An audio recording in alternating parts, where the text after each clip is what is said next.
Charles, and Dolores, and Jim. Sorry, 4. Louis, Charles, Dolores, and Jim. Louis, did we get your question answered already? Yeah. My question is, how, given that absolute power corrupts absolutely, and as a follow-up to Gabor's question, is he here still? Huh? He's gone. Anyway, pertaining to Gabor's question, how do you change the perception amongst Albertans in terms of the, how do you restore trust? How do you clean up, how do you get rid of this sense of entitlement within the party and make the Conservative Party a viable option again? Well, first of all, look at the campaigns. I mean, if you're going to clean it out, there is a personnel that's attached to it, both elected and more predominantly unelected, that you are going to have to cleanse as well. So I find myself in a very enviable position because I built my campaign on very fresh faces. No consulting firms, no GR consultants, and those perennials, hanger-oners to government that to a very large extent shape what government looks like, and we all know who they are. But 2 major things have to occur. Number 1, much like me, I imagine most Albertans will continue to wonder, what more is there? Is there something we haven't seen? Is there something that's going to leak tomorrow in the media that will be embarrassing to government?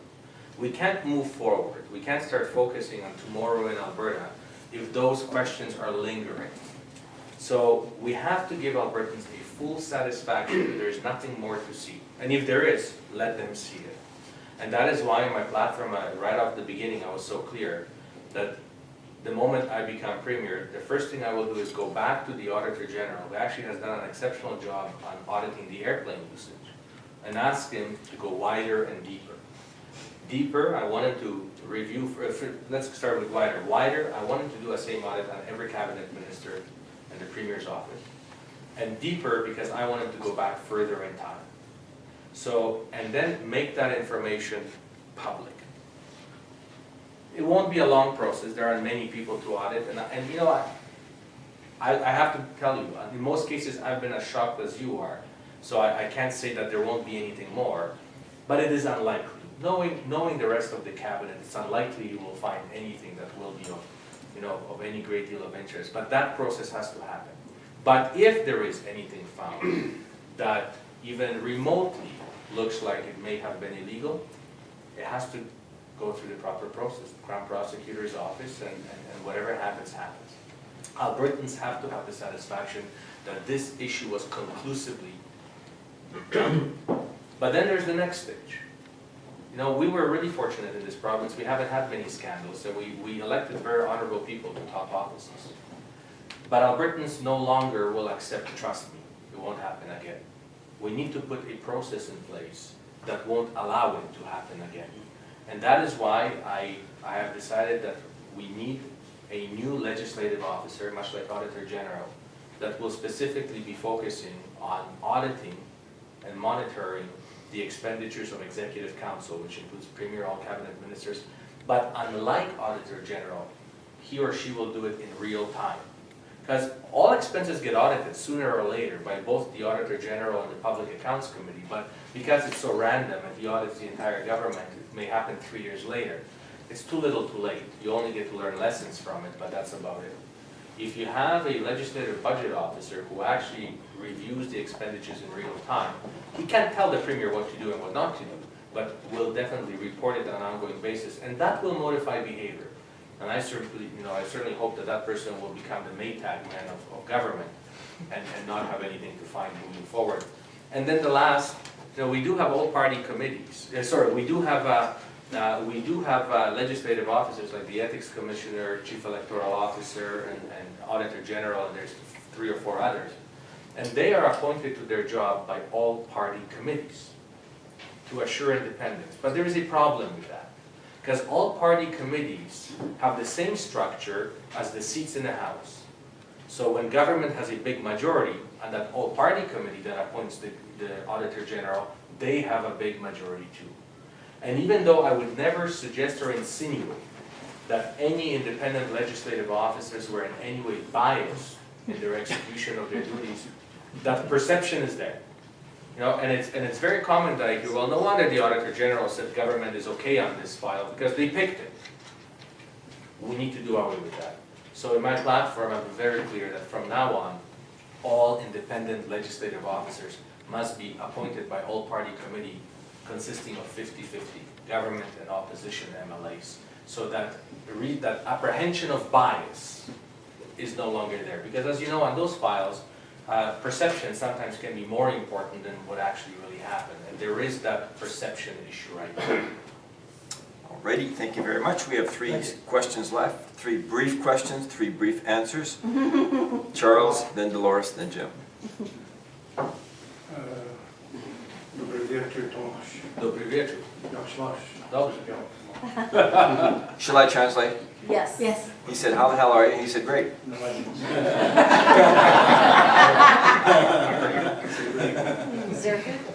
Tomasz, I bought my own membership. I support Jim, but I'm very impressed by your presentation and your knowledge, my friend. I haven't met you before. I've been involved with various ministers through the years, Ralph Klein, Pat Klein, Kailan, Lukaszuk, all of whom relied on the power of the bureaucracy to handle the elements of looking at an alternative plan, master plan. And you were saying earlier that you would be responsible or responsive to the needs and the wishes of the members of the party, I presume, and of the province. And I was the VP of Calgary Buffalo on policy, and also with a Calgary consortium for policy to deal with the national meeting, annual meeting, and either things would be agreed to by the party at the national meeting, I mean not the national, the annual meeting, and then when it would go to the cabinet priorities committee, chaired by Neil Brown, Neil would have to do with whatever the Premier directed him to do. Had nothing to do with us. So when you talk about you representing the people, Rick says this too, representing the people and dealing with how we can contact you.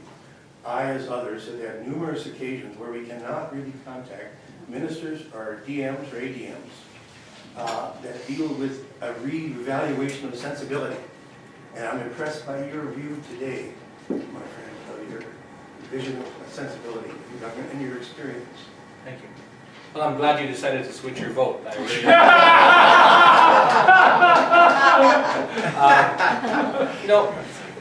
you know when party starts going off the rails is when grassroots at constituency level, it doesn't matter whether it's PC, Liberal, or NDP, bring forward resolutions, whatever they think is important or whatever they think is a great idea, and that resolution doesn't manage to get through the process, get vetted, get improved, but finally land on caucuses, cabinets, and premier's table. That's what made PC Party historically very healthy. That great deal of ideas were generated by average Albertans who chose to be active in the political process, feed ideas up, and then some, they were all vetted, but some made sense, some fit the program of government, some didn't. But every idea was given due consideration. When you start developing processes where a small group of people get to decide what gets to cabinet, what gets to the premier's office, what premier should know or shouldn't know, that's when it all starts falling apart. And that's where you start seeing disengagement at the grassroots level. Because why am I doing this when the premier or the cabinet or caucus will never get to see it anyhow? And that's what happened in our party. So I got sanctioned by our party about a month ago, and I had to make a public apology. So, so I did, because I said that the cleanup that needs to happen not only needs to happen in the legislature, but it needs to happen within the party. And apparently that wasn't the proper thing to say. So I wrote a lengthy letter saying how much I apologize for saying that I need to clean up the party, and what I meant by saying clean up the party, and I said it about 30 more times, and then I withdrew my comments because it needs to be said.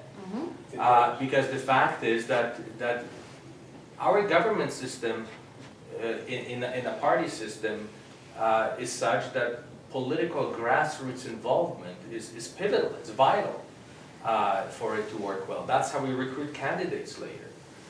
That's what feeds, those are the eyes and ears of ours throughout the entire province. And when that disengagement happens, terrible things happen. So yeah, I appreciate what you're saying.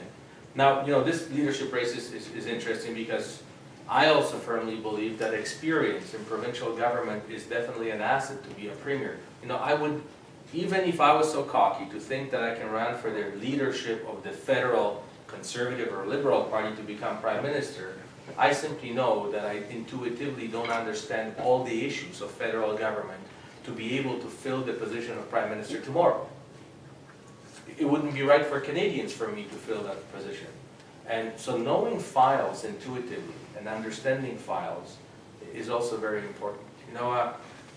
The best thing that ever happened to me, and it wasn't by design, and at the time I wasn't happy with it because everybody wants to go straight to cabinet, natural, was the fact that I got to apprentice on backbenches for about 9 years or 7 years. And then moved into junior cabinet positions and move on and on. That was the best thing that happened to me because then you learn about all the files. And now I feel confident that I can assume the Premier's office tomorrow.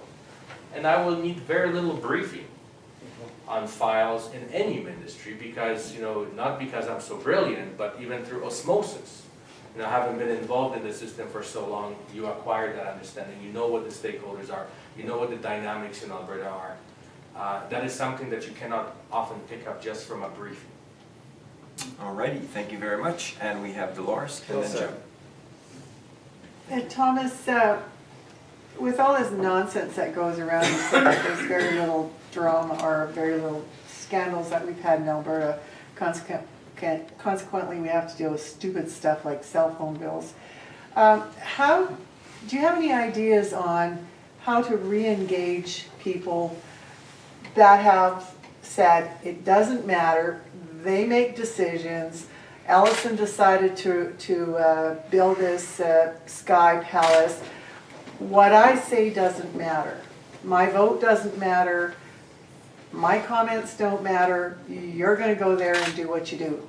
What I feel doesn't matter. How do you get people re-engaged in the political process? I'm in a position where we are engaged. I'm amazed at how many people will tell me when I invite them, it doesn't matter. My position doesn't matter. And I'm going, what do you mean your position doesn't matter? Yeah. Well, I feel compelled later to tell you about the cell phone because you'll find that interesting, perhaps. But that's a very complex question, and I think there are many contributory factors to it. Reading the ugliness on front pages definitely contributes to it. It doesn't elevate politics to a strata where parents tell young children, when you grow up, I want you to be a politician. But it's not a career of choice. I imagine most parents would talk their kids out of becoming a politician. The fact that when you have political parties that stop engaging your average population, and when population engages, those ideas are not brought forward to caucus, cabinet, and premier's office, that's discouraging.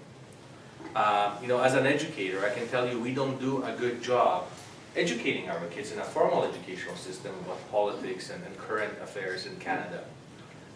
We're not very politically engaged as a nation. I come from a place where politics would mean life or death, or what your life is going to look like, your quality of life tomorrow. You read 3 newspapers every day just to figure out what goes on in the world.